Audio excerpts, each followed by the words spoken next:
सबसे पहले मैं पूनम पंडित जी आपका मैं रुख करूंगी।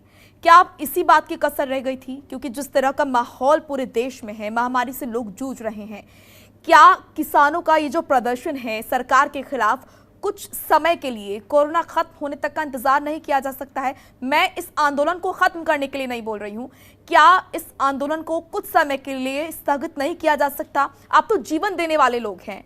क्या आप चाहते हैं कि आपकी वजह से लोगों को दिक्कत हो? क्योंकि आप भी रूबरू हैं, आप भी जानती हैं इस देश में क्या हालात हैं, प्रदेश में क्या हालात हैं। मोनिका जी देखो, पहली बात तो ये बात आप भी समझती हो कि किसान जो होता है वो जीवनदाता ही होता है, वो कभी किसी का नुकसान नहीं चाहता। इसलिए मैंने आपसे कहा इनको खट्टर साहब को वहाँ की जनता जी मैम खट्टर साहब को मोनिका जी वहाँ की जनता स्वीकार नहीं रही है फिलहाल में। आपने देखा, ऐसा तो है नहीं कि पहली बार कल ये गए हैं, ये कई बार कल से पहले कई बार जा चुके हैं। जब इनको देश की जनता का इतना फिक्र है और कोरोना के जो प्रोटोकॉल्स हैं उनका इतना फिक्र है, तो ये क्या लेने वहाँ जा रहे हैं? जब ये उद्घाटन करने गए हैं जिस हॉस्पिटल का, क्या उस हॉस्पिटल में बिना उद्घाटन के मरीजों को नहीं देखा जाएगा?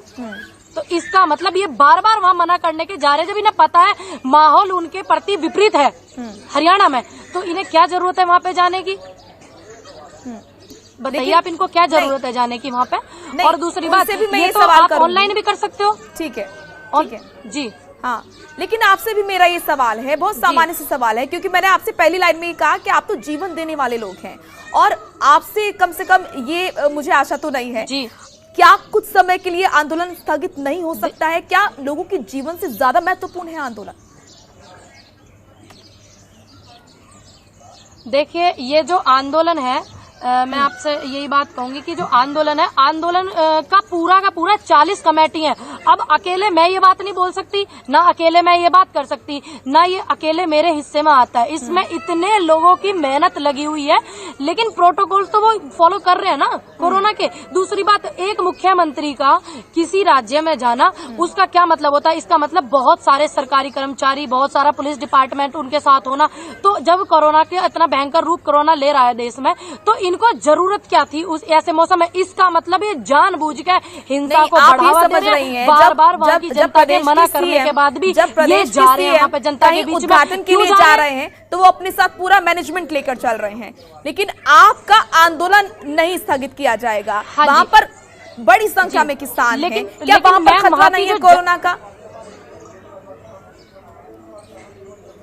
पूनम जी देखिए, जो वहाँ पे आज तक भी मुझे ये बता दिया, इतने दिनों से किसान बैठे हैं, क्या कोई भी किसान की मृत्यु, जितने भी मेरे किसान बुजुर्ग शहीद हुए, क्या किसी की कोरोना काल से मृत्यु हुई है? कोरोना की वजह से मृत्यु हुई है? वो इसका मतलब वो सारे रूल फॉलो कर रहे हैं, इस तभी तो नहीं हुई है। आपके सामने आया मोनिका जी कोई ऐसा नजर में मामला की कोरोना से किसी किसान शहीद की शहीदी हो गई? आक्रामक क्यों हो गए किसान? नहीं आया। सिर्फ मैं इतना कहना चाहूंगी, जब फिलहाल माहौल विपरीत है खट्टर साहब के हरियाणा में, तो उनको नहीं जाना चाहिए, क्योंकि पुलिस और किसान आपस में भिड़ जाते हैं।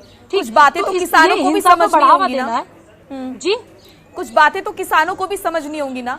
अरे वो जब वो शांत, देखिए जो यहाँ वो बात आपकी बिल्कुल ठीक है, जब दोनों पक्ष समझते हैं तभी सॉल्यूशन होता है। ठीक, जब आपने देखा कल हिसार की बहुत सारी वीडियो देखी, क्या किसी भी नेता को कोई ऐसी चोट लगी जितनी किसानों को लगी?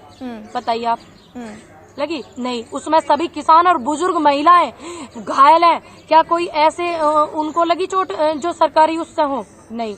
इसका मतलब वो शांति से प्रदर्शन कर रहे, उनकी गैल इन्होंने वो दुर्व्यवहार करा। ठीक है, ये अपनी पावर का गलत इस्तेमाल कर रहे हैं, इनको नहीं करना चाहिए। देश इतनी स्थिति में जूझ रहा है, इनको ये बात समझनी चाहिए। ठीक, खबरों के निष्पक्ष विश्लेषण के लिए सब्सक्राइब करें Jantantra TV and press the bell icon. Never miss any update.